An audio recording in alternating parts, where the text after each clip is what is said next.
The 9-inch paddle tail rigging kit consists of some 1/4-inch solid lead coil wire. Approximately 2 inches is required per bait, which is about 1/2 of an ounce. For the 3-pack, I'll be including 7 inches.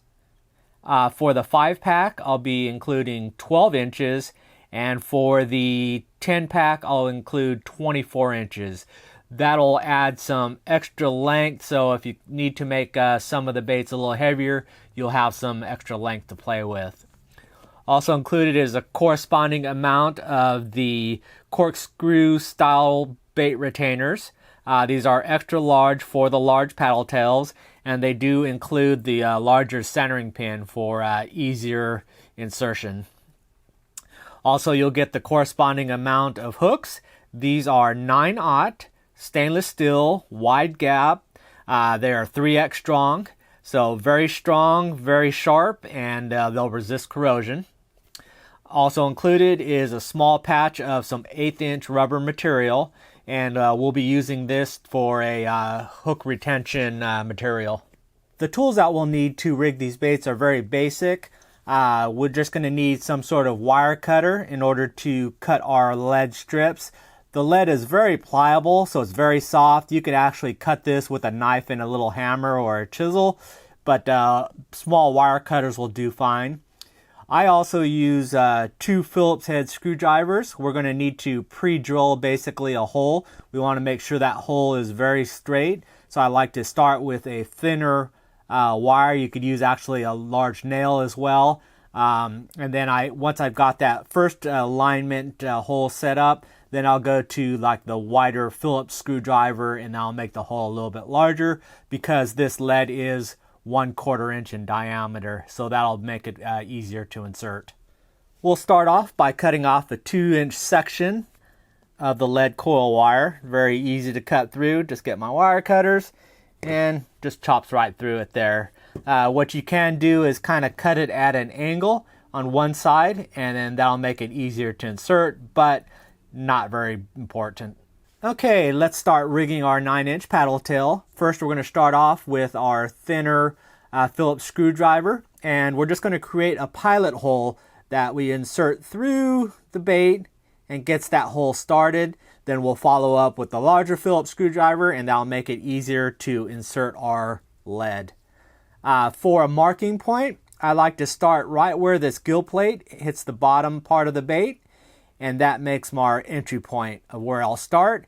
And then I'll try to make sure that I stay centered through the bait.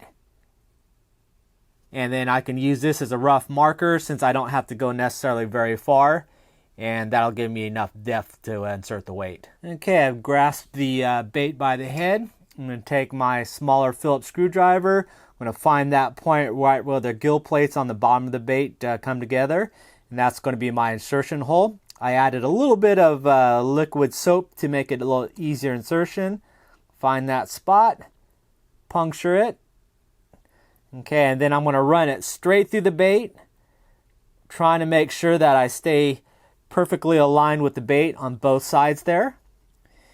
And then as I push it through, I can kind of feel to make sure that I'm not going to one side or the other. And I'm just going to keep pushing it in there. Bring it out. If I feel I'm going in the wrong direction, I can just pull it out and then reinsert. Again, I'm feeling on both sides of it to make sure that I stay centered. A little bit to the left. Let me go a little bit more. That's good. That's good. And we're at full depth there. And then I could feel that neither side is closer to the edge than other, so it looks good. And I'm going to pull that out.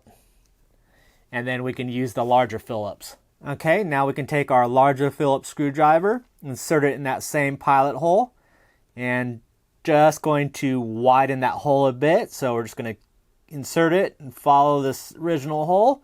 And we're just going to still do the same thing just to make sure that we're centered. Working down the bait there.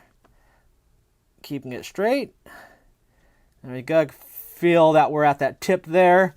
and that is more than enough that we need to insert that weight. So then I could back it out and we are ready to go. Now we can take our 2 inches of lead and insert it into our pilot holes. And using a little bit of that soap will help it insert a little easier. And we just want to insert it in there.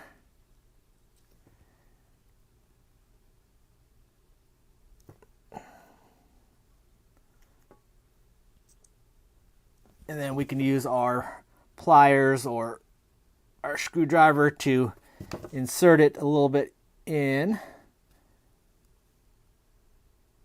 Okay. And now it's inserted into its belly there. Kind of see it.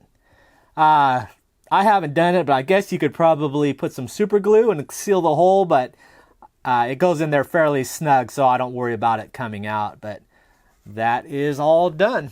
Next, we're going to use our corkscrew bait holders. It's got the centering pin, which makes it a little easier to insert.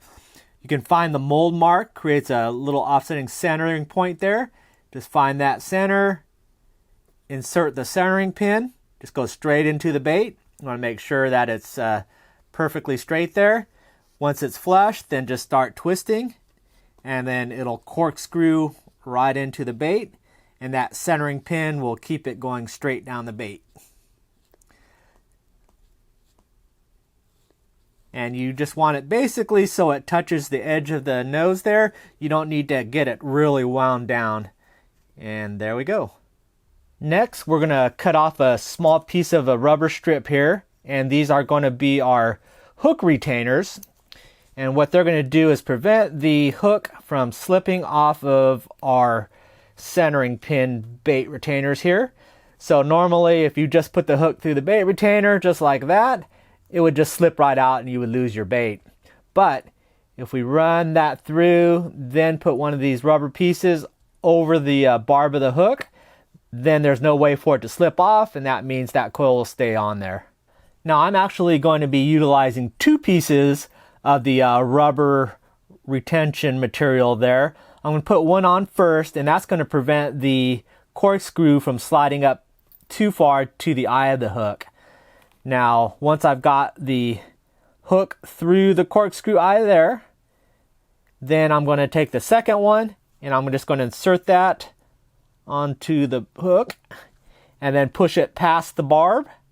Once it's past the barb there, it's going to constrict around it. And then the barb is going to prevent it from sliding back. So it's stuck on there. Then what I'll do, just to clean it up, use my scissors. And I'm just going to cut some of the excess material off there, since we really don't need a very big chunk on there. And just going to cut the corners off. And that's good there. And these are easily removable if you need to swap out baits, whatnot. Is you just grab the bottom of it and pull down, and that'll open up the hole, and then you can slide it past the barb. Okay, this bait is completed there. As you can see, we've got the 2 hook retainers sandwiching the coil there, and that way it can't slide up and down the hook. However, it can go side to side with no problem, and that'll keep the action correct. I've got our 2-inch weight there, which is about a half an ounce into the belly of the bait. And what that's going to do is going to keep the bottom of the bait towards the bottom.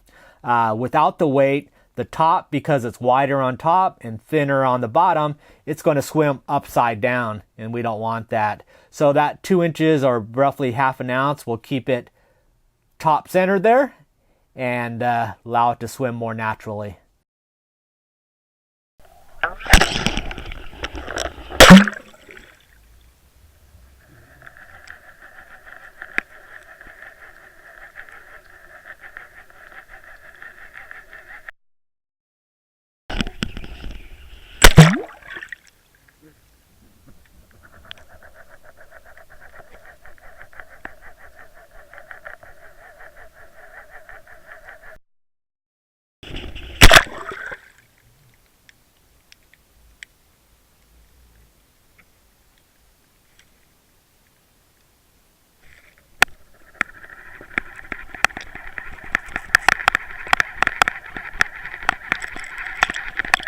Alrighty, that is the 9-inch paddle tail rigging kit.